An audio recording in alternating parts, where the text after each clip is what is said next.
പ്രിയപ്പെട്ടവരെ, നമുക്ക് നമ്മുടെ യോഗത്തിലേക്ക് പോകാം.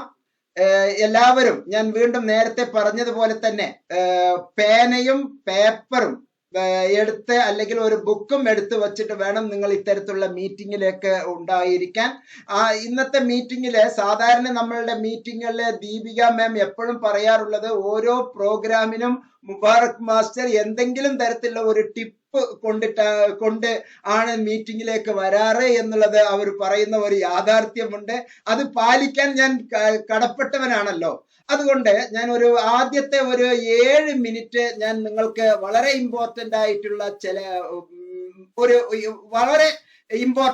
ചില മെസ്സേജ് പാസ് ചെയ്യുകയാണ്. അത് എല്ലാവരും ഒന്ന് എഴുതിയെടുക്കണം എന്നുള്ളത് എൻ്റെ ഒരു വിനീതമായ അഭ്യർത്ഥനയാണ്. പറ്റുകയാണെങ്കിൽ അത് നിങ്ങളുടെ മൈൻഡിലൂടെ നിങ്ങൾ അടുത്ത തലമുറയ്ക്ക് അല്ലെങ്കിൽ നിങ്ങളുടെ കൂട്ടുകാർക്ക് ഷെയർ ചെയ്ത് കൊടുക്കണം എന്നുള്ളത് എൻ്റെ വിനീതമായ ഒപ്പീനിയനാണ്. We are discussing about some career guidance information. Shall we? Okay, thank you. Yes.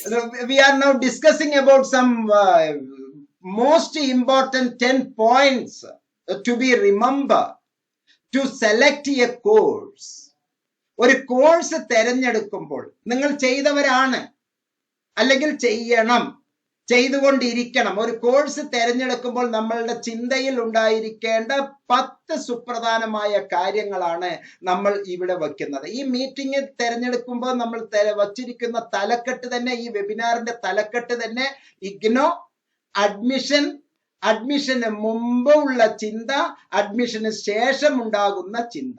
ഈ ചിന്തകൾക്ക് മാറ്റുരയ്ക്കാനാണ് അതിനു മുമ്പേ നമ്മൾ തയ്യാറാക്കിയിരിക്കുന്ന ചില ഗോൾ സെറ്റിംഗ് എന്നുള്ളത്. ആ ഗോൾ സെറ്റിംഗിലെ ഏറ്റവും പ്രാധാന്യം അർഹിക്കുന്നത് 10 പോയിന്റ്സിലെ ഏറ്റവും ഇമ്പോർട്ടന്റ് ആയിട്ടുള്ള പോയിന്റ് അവർ ലെവൽ. ഇപ്പൊ നിലവിലുള്ള ലെവൽ വെച്ച് നമ്മൾ ഏത് ലെവലിലേക്ക് പഠിക്കണം എന്നുള്ളതാണ്. First our point is our level. ഒന്ന് എഴുതിയെടുത്തോളൂ, അവർ ലെവൽ.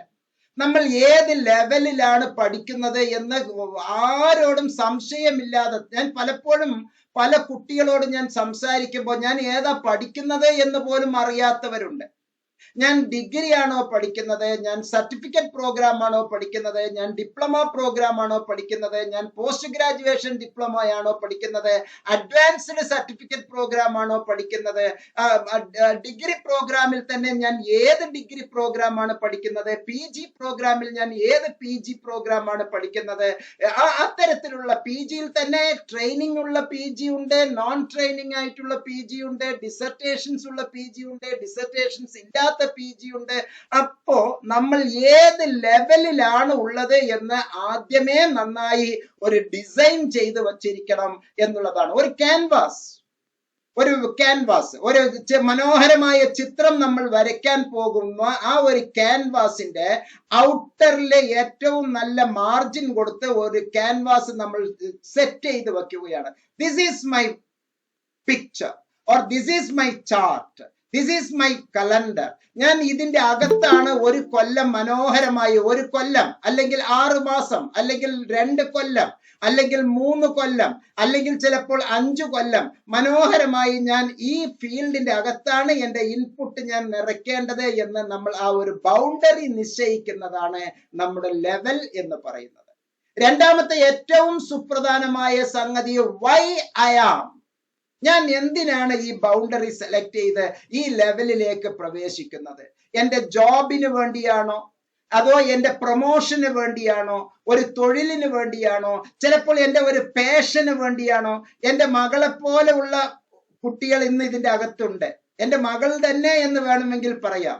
പാഷനാണ്, തീഷ്ണമായ ആഗ്രഹം കൊണ്ട് എനിക്ക് ഇന്ന് BBA ചെയ്യണം, അല്ലെങ്കിൽ എനിക്ക് BCA ചെയ്യണം, എനിക്ക് MBA ചെയ്യണം, ന്യൂട്രീഷൻ എന്നുള്ള കോഴ്സിൽ എനിക്ക് വളരെ ആഴത്തിൽ ഇറങ്ങി ചെല്ലണം, അതുപോലെ തന്നെ ഹിന്ദുസ്ഥാനി മ്യൂസിക്കിൽ എനിക്ക് വളരെ മനോഹരമായി എനിക്ക് ഇറങ്ങിച്ചെല്ലണം. ഇതൊക്കെ നമ്മളിലെ തീഷ്ണമായ ആഗ്രഹമാണ്. നമ്മെ ഉറക്കം കെടുത്തുന്ന ആ ഒരു സ്വപ്നം എന്ന് അബുൽ കലാംജി നമ്മോട് പറഞ്ഞ ആ ഒരു സ്വപ്നം പോലെ വൈ എന്നുള്ള ചിന്ത, അത്തരത്തിലുള്ള ചിന്തകളാണ് നമ്മെ വീണ്ടും വീണ്ടും വീണ്ടും ഈ പ്രായത്തിലും 58-ാമത്തെ വയസ്സിൽ ഞാൻ 57, അത് വേണമെങ്കിൽ 58 എന്ന്, ചിലർക്ക് 68, കാഴ്ചയിൽ ഞാൻ 68.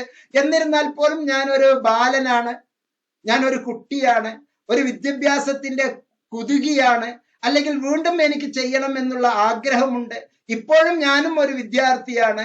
അതെല്ലാം നമ്മളുടെ കാഴ്ചപ്പാടാണ്. അത് എന്തിനെ എന്നുള്ളത് ചിലപ്പോൾ നമ്മുടെ പ്രൊമോഷൻ ആയിരിക്കാം, ചിലപ്പോൾ ഒരു തൊഴിലിനോടുള്ള അഭിനിവേശമായിരിക്കാം, ചിലപ്പോൾ അത് നമ്മുടെ ഒരു പാഷൻ ആയിരിക്കാം, നമ്മുടെ ഇൻട്രസ്റ്റ് ആയിരിക്കാം. അങ്ങനെ ഒരുപാട് ഗുണം ചെയ്യുന്ന 1000 പരിപാടികൾ, 1000 ചിന്തകളിലൂടെ കടന്നു ചെല്ലുന്നതാണ് നമ്മളുടെ വൈ എന്നുള്ള ഒരു ചോദ്യത്തിന്റെ ഉത്തരം. മറ്റൊരു സുപ്രധാനമായ സംഗതി, നമ്മളുടെ മുമ്പിൽ വെറുതെ ഇങ്ങനെ കുറെ ചെയ്ത് സമയം കളയല്ല. ഈ ജീവിക്കണമെങ്കിൽ ഇന്ന് മനോഹരമായി ജീവിക്കണം. ഈ കാലഘട്ടത്തിൽ ആ മനോഹരമായി ജീവിക്കണമെങ്കിൽ നമുക്ക് കരിയർ എന്നുള്ളത് വളരെ ഇമ്പോർട്ടന്റ് ആണ്. കരിയർ എന്ന് പറയുന്നതിലെ 2 സംഗതികളാണ് നമ്മൾ മനസ്സിലാക്കേണ്ടത്. ഒന്ന് ഉപരി പഠന മാർഗവും മറ്റൊന്ന് ഉപജീവന മാർഗവുമാണ്. ആ ഉപജീവന മാർഗം എന്ന് പറയുമ്പോൾ തീർച്ചയായും അവിടെ ഓപ്പർച്യൂണിറ്റി എന്നുള്ളത് വളരെ പ്രാധാന്യമുണ്ട്. കരിയർ ഓപ്പർച്യൂണിറ്റി എന്ന് പറയുന്നതിന്റെ പ്രാധാന്യമുണ്ട്.